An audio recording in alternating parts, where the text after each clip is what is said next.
आजकल तो जैसे ही समाचार मिले हॉस्पिटल में कि आप पिता बन गए हैं, आप ये बन गए हैं, दौड़ के पहुंच जाए, बच्चे को गोद में ले लें। नहीं, क्या करना चाहिए?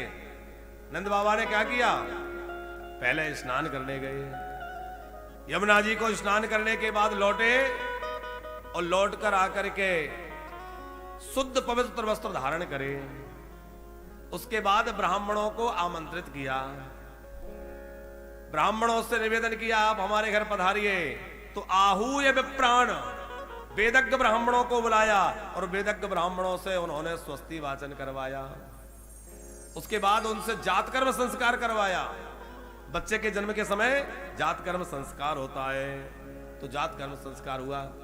अब यहां विचार आप करिए एक बात कि बच्चे के जन्म से सूतक लग जाता है। माता जी, जन्म हुआ, सूतक प्रारंभ हो गया, तो देवताओं का पूजन, ब्राह्मणों का पूजन और दान आदि वो सूतक के काल में निषेध है। तो सूतक काल में, उस निषेध काल में फिर वो जातकर्म कैसे होगा? पता है आप लोगों को कैसे पूजा होगी? सूतक लग जाएगा और सूतक में तो देवताओं का पूजन अर्चन नहीं कर सकते, दान नहीं कर सकते, तो फिर जातकर्म संस्कार कैसे हुआ? ऐसा विधान है कि जब तक बच्चे का नाल छेदन ना हो, उसका नाल ना काटा जाए, तब तक सूतक प्रारंभ नहीं होता। तो पहले के समय में दाई जो है नाल छेदन नहीं करती थी, पहले समाचार देती कि बच्चे का, बच्ची का जन्म हो गया है, संतान का जन्म हो गया है, और पहले जो जातकर्म आदि विधि है वो सब संपन्न हो जाती, और सब संपन्न होने के बाद में नाल छेदन होता था, और उसके बाद में नाल छेदन जब हो जाता था तो सूतक आरंभ होता था। हमारे डॉक्टर साहब बैठे हैं पीछे, डॉक्टर साहब जानते होंगे। डॉक्टर साहब, जिन बच्चों का नाल छेदन जल्दी कर दिया जाता है, आज साइंस इस बात को मान रहा है। अब आजकल तो ये परंपरा हो गई, ऑपरेशन से बच्चे हो रहे हैं या हॉस्पिटल में हो रहे हैं, तुरंत नाल काट दी गई। तो बोले जल्दी नाल काट देने से क्या होता है कि वो पूरी तरह विकसित नहीं हो पाता, उसका जो रक्त जो मां के द्वारा उसको जो मिलना चाहिए वो पूरा नहीं मिल पा रहा है, और वो जो मिलना चाहिए उसमें से उसको 60-65% ही मिला, बाकी रह गया, तो उतना विकसित बच्चा कम हो पाएगा, उतना कमजोर रह जाएगा, उसकी बुद्धि मस्तिष्क कमजोर रह जाएगा। आज साइंस इस बात को मान रहा है कि जल्दी नाल छेदन करने से बच्चे के विकास में अवरोध होता है, उसको वो रक्त, उसको ऊर्जा वो ठीक से पूरी नहीं मिल पाती। तो हमारे पूर्वज भले ही कम पढ़े लिखे थे, लेकिन उनमें कितना ज्ञान और विवेक था।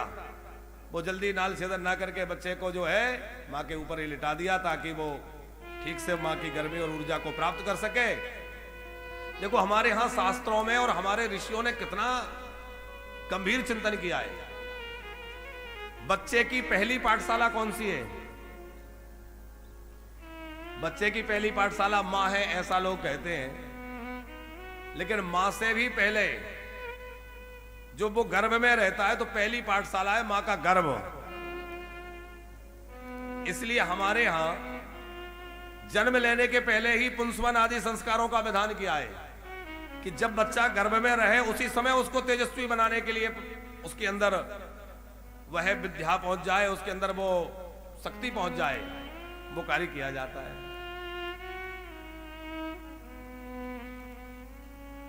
आज इस बात का खूब रिसर्च हो रहा है और इस बात को लोग मान रहे हैं, धीरे धीरे लोगों की समझ में आ रहा है कि गर्भ के समय मां जिन स्थितियों में रहेगी, जैसी परिस्थिति में, परिवेश में रहेगी, उसका गहरा असर जो है बच्चे पर पड़ेगा। पड़ता है कि नहीं? अरे भाई, अभिमन्यु ने चक्रव्यूह को कहां सीखा? मां के गर्भ में सीखा कि नहीं? सुखदेव जी ने कथा सुनी, अमर कथा, तो कहां सुनी? वो सुखे के रूप में वहां सुनी।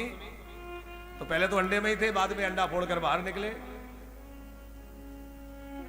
प्रहलाद जी ने नारद जी से उपदेश सुना, तो कहां सुना? मां के गर्भ में, कयादू जी के गर्भ में थे, नारद जी उपदेश देते थे, और वो मां का सुना हुआ उपदेश इन्होंने ग्रहण कर लिया।